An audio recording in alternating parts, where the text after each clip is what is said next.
ఈ రోజు మనం మాట్లాడుకోబోతున్న మరో గొప్ప quote, every saint has a past, every sinner has a future, given by Oscar Wilde. ఇందులో కాంప్లికేటెడ్ వర్డ్స్ లేవు కానీ కొన్ని కీవర్డ్స్ మాత్రం ఉన్నాయి. అవేంటంటే saint, sinner, past and future. ఈ 4 వర్డ్స్ మీదనే ఈ కోట్ మొత్తం ఆధారపడింది. సెయింట్ అంటే ఒక పవిత్ర వ్యక్తి, వారు సాధువు కావచ్చు, ముని కావచ్చు, ఋషి కావచ్చు.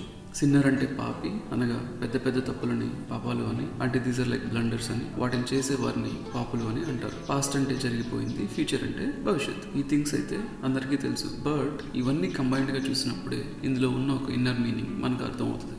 ఈ కోట్లో సింపుల్ గా చెప్పాలంటే జరిగిపోయిన బ్యాడ్ థింగ్స్ ని పాస్ట్ అని, జరగబోయే గ్రేట్ థింగ్స్ ని ఫ్యూచర్ అని, ఈ కోట్ ని కొంచెం డీప్ గా కంబైన్డ్ గా చూస్తే మనకు అర్థం అవుతుంది. అదేలాగా let's dig it. First part of the quote, every saint has a past.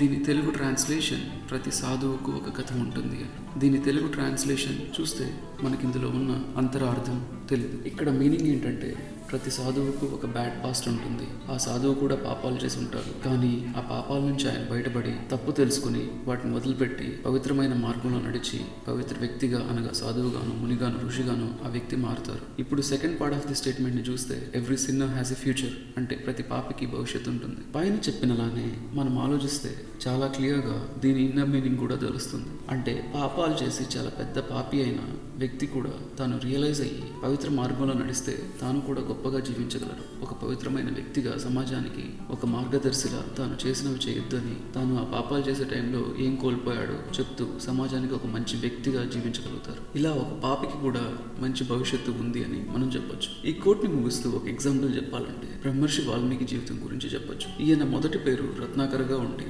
అడవిలో పెరుగుతూ దొంగతనాలు చేస్తూ ఉండేవారు. ఆయనకు యుక్త వయసు వచ్చి పెళ్ళయ్యాక అవసరాలు పెరిగి, ఖర్చులు పెరిగి, దారి దోపిడీ చేస్తూ అడవిలో వచ్చిపోయే వారిని కొట్టి చంపి వారి దగ్గరున్నవి లాక్కుని వెళ్లేవారు. ఒకరోజు నారద మహర్షి, రత్నాకర, ఇవన్నీ నీ కుటుంబం కోసం చేస్తున్నావు కదా, నువ్వు చేసే ఈ పాపాలను కూడా నీ కుటుంబం పంచుకుంటుందా అని ప్రశ్నించగా, ఆ రత్నాకరుడు, నా కుటుంబానికి నేనంటే ఎంతో ఇష్టం, నేను చేసేవన్నీ వారి కోసమే కదా, వాళ్ళు తప్పక పంచుకుంటారు అని సమాధానమిస్తారు. అప్పుడు ఆ నారద మహర్షి, అయితే వెళ్ళి ఒకసారి నీ కుటుంబాన్ని అడుగు అని అనగా, రత్నాకరుడు ఇంటికెళ్ళి వాళ్ళ అమ్మని, ఇంట్లో ఉన్న వారిని అడుగుతారు. వారు ఎవ్వరూ కూడా పాపాలు మాకొద్దు అంటారు. ఆఖరికి భార్యని కూడా అడుగుతాడు. ఆమె కూడా పాపాలు నాకెందుకు, నేను షేర్ చేసుకోను అని అంటుంది. ఆ మాటలతో ఎందుకు ఇవన్నీ చేశాను, వాళ్ళు ఎంత స్వార్థంగా ఉన్నారే, మనకంటూ ఎవరూ లేరు, ఇలా స్వార్థంతో ఉన్న వీరిగా ఇన్ని పాపాలు చేసి వచ్చింది తెచ్చిపెట్టింది అని రియలైజ్ అయ్యి తపస్సులోకి వెళ్ళిపోతారు. తపస్సు చేస్తూ ఉండగా ఆయన చుట్టూ చీమలు పుట్టలు పెట్టి ఆయనే మునిగిపోతారు. వాటిలో అయినా ఆయన బయటికి రారు. ఎన్నో సంవత్సరాల తపస్సు తర్వాత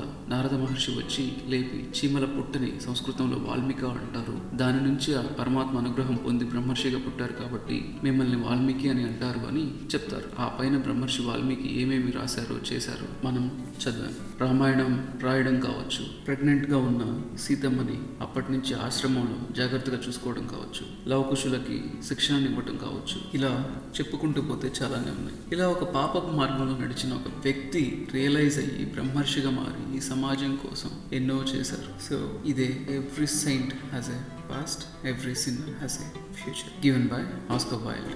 ఆలోచించండి, చిన్న తప్పుల దగ్గర నుంచి పెద్ద తప్పులు చేసే లేదా చేసిన వారు రియలైజ్ అవ్వండి. వాటి వల్ల ఏం కోల్పోయారు గమనించండి, లేదా ఏం కోల్పోతున్నారు గమనించండి. Think of it. Thank you.